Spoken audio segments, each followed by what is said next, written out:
Obrigado, Charles. Meus queridos guerreiros, compatriotas, você sabe que ontem eu estava vendo a criminosa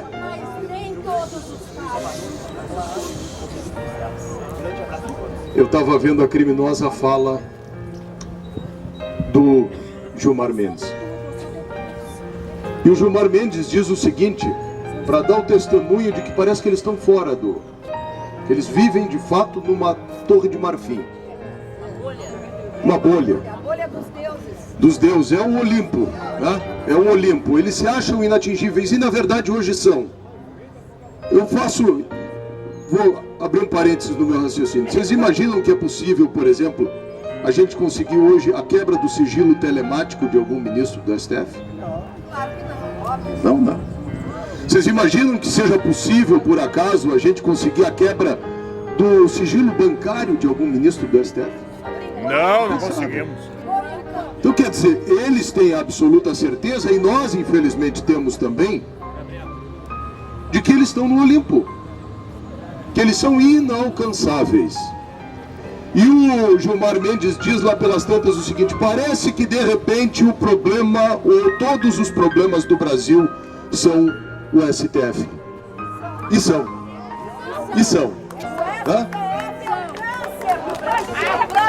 E tanto é assim que é exatamente isso. Ontem à noite a Eliane Cantanhede confessa, eu não assisto, mas eu recebo, tá?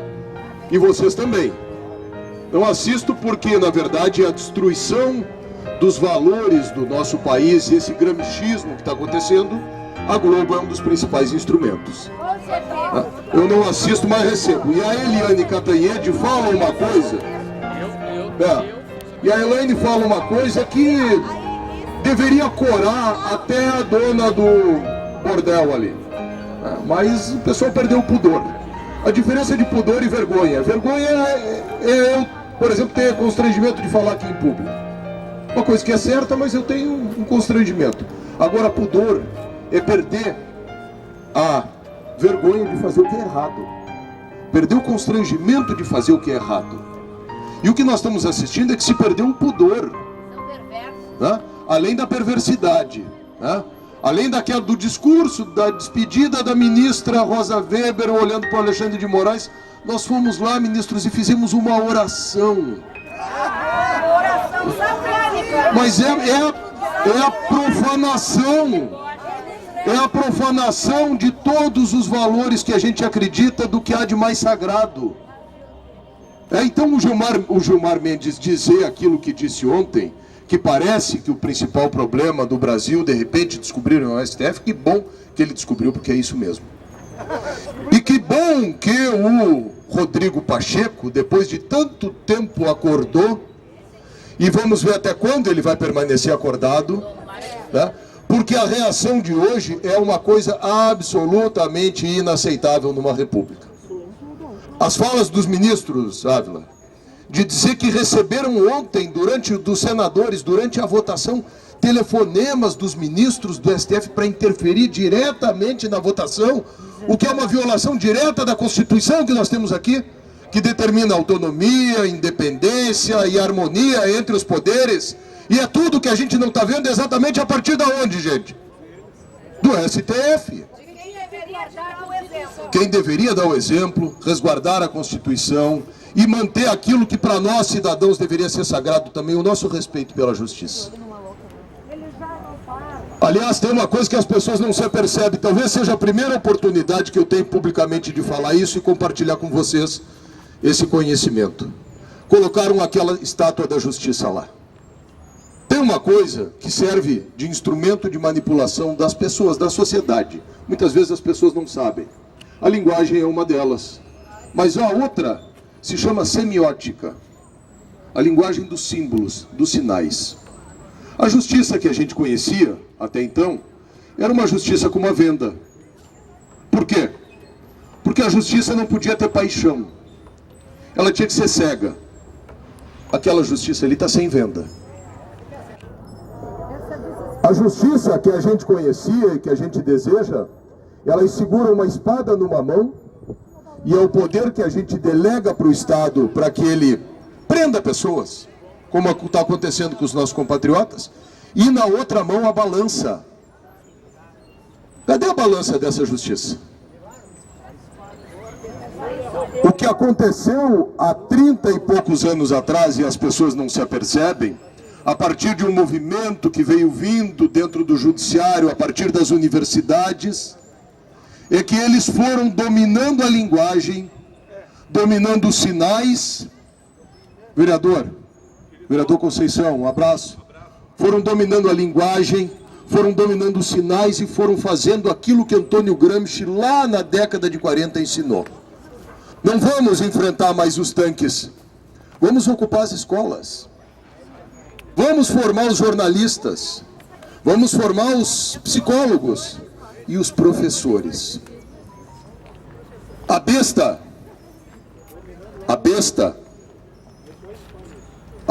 petista, o anticristo, aquilo que é inatural hoje se assenta em cima de 4 patas. O anticristo é um sistema. De 4 patas. O projeto do PT tem 4 patas. Uma pata é a educação. Captura os jovens. E a educação vem junto com a cultura. Toma conta da cultura, porque a cultura constrói o imaginário popular. E nós, todos nós aqui, eu sou de 1970, tem alguns mais velhos, outros mais novos, negligenciamos isso na década de 70 e de 80. Permitimos que eles tomassem conta da educação e da cultura. Tiraram o SPB das escolas. Tiraram tudo das escolas e construíram a ideia de que tudo que tinha a ver com direito era autoritarismo, era opressão. Anos Dourados na Globo, aquela série bonita, aquela coisa toda, né? E a narrativa veio sendo construída. Então uma pata, vejam bem, se apercebam disso. Uma pata é a educação e a cultura desse monstro, dessa besta. Tomaram conta do judiciário. Aparelharam tudo. Vocês acreditam que o Gustavo Gayer é racista? Hã? O Gustavo Gayer foi denunciado ontem por racismo. Eu fui processado e julgado por um juiz em 4 meses por racismo. Absurdo! É um absurdo isso. Em 4 meses. São narrativa para enfraquecer as pessoas. E aí o pior de tudo isso é que a gente está vendo as instituições do Estado, o Ministério Público, que deveria também pela lei orgânica do Ministério Público, lei orgânica da magistratura. O juiz que me condenou, a página do Facebook dele, gente, é só militância política. É a única maneira que eles têm de tirar quem está fazendo alguma coisa que presta. E não poderia. Vocês sabem por quê? É por isso. Porque fizeram com o Bolsonaro, porque fizeram com o Dallagnol, porque vão fazer com o Gustavo Gayer, porque vão fazer comigo, qualquer um que tenha capacidade de revelar o que está acontecendo, abrir os olhos das pessoas e ter disposição de bater de frente com eles. Eles vão nos colocar estigmas, porque isso é Saul Alinsky. Bota o cara no canto, congela ele, estigmatiza ele, ridiculariza ele. Ele é fascista, ele é genocida, ele é racista, ele é isso, ele é aquilo. E como a grande maioria das pessoas, infelizmente, são analfabetas políticas, tristemente, é um fato, né? Essas coisas colam na gente e é instrumento que eles têm a partir do judiciário para nos cancelar. Tiraram em 1988 isso aí. Continuam. Direitos A de mesma Polícia Federal. Então essa é a segunda. Exatamente. Vocês estão entendendo? Essa é a segunda. A Federal está intimando. Umas patriotas. Tá tudo tomado, gente. Tá tudo. Quando o ministro disse, quando o Barroso falou que não se, eleição não se ganha, se toma, na verdade quem tinha falado isso antes, eu quero lembrar vocês, era o Zé Dirceu, que foi para Cuba, que fez o curso. Né? Aí outra coisa que eles vão nos ridicularizar, porque a ridicularização é ensina a Saul Alinsky, uma ferramenta muito importante para desqualificar o adversário, é que nós somos apenas um bando de fanáticos, de radicais, de doentes, seja lá o que for. Né? Então, acuse-os daquilo que você é. Então, é isso que está acontecendo. O terceiro pé do monstro Vocês me perdoem que eu estou me estendendo, mas eu acho que é importante para a gente compartilhar isso. Dale! Mas vai. Taca-lhe pau! O terceiro, Você pode falar. Continue falando. eu te dou, só deixa eu falar do terceiro. O terceiro é o seguinte: a estrutura clássica, a estrutura, eu quero que as pessoas, que quer que seja, gravem, porque a Constituição nos garante o direito de manifestação, desde que nós nos identifiquemos. É o meu direito, eu sou o Walter Nagelstein, se quiser eu dou o meu RG, não tem problema nenhum. Nós vivemos, infelizmente, uma semi-ditadura, todos nós sabemos, mas eu tenho disposição de sacrificar a minha tranquilidade pessoal e a minha paz em favor daquilo que a gente acredita. É isso aí! Já sacrifiquei, faz 2 anos. Tenho 3 filhos, não durmo, acordo 4h30 da madrugada. Eu sou um cara que tenho 3 mandatos de vereador, fui secretário de 2 secretarias, as mais importantes de Porto Alegre, não tenho uma mácula na minha vida pública. Me inventaram uma acusação exatamente para fazer isso, porque a política, a mais baixa e a mais rasteira possível, porque a política que a gente faz não é isso. Não é isso. E a gente acredita que a política deve ser um instrumento para a transformação da vida e da sociedade. Através da liberdade, do trabalho, que é a única forma de trazer dignidade, não na subsídio ou dependência. Mas eu dizia, falando em subsídio e dependência, o terceiro pé desse monstro, a terceira pata, a pata sindical. Eles tinham perdido isso. Tá? Eles tinham perdido.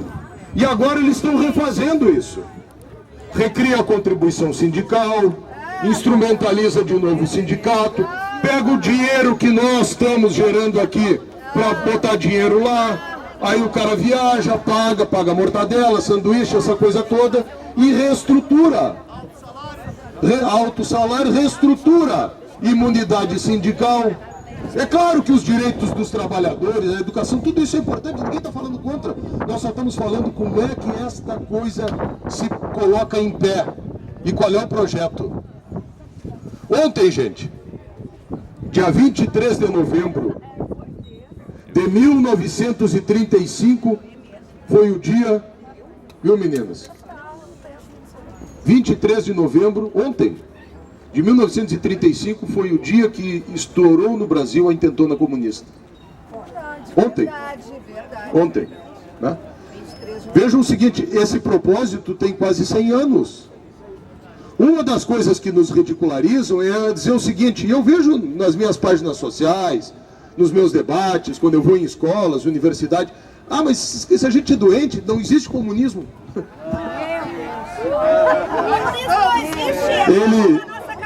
Ele se revestiu hoje de novas bandeiras, né? Essa questão identitária, por exemplo, a partir de 68, então ontem, depois de 64, não deu de novo, e agora está aí. Então eu fui longe aqui na minha fala, eu peço desculpas a vocês, mas eu achei que era importante, e nós temos, infelizmente, a crônica de uma morte anunciada.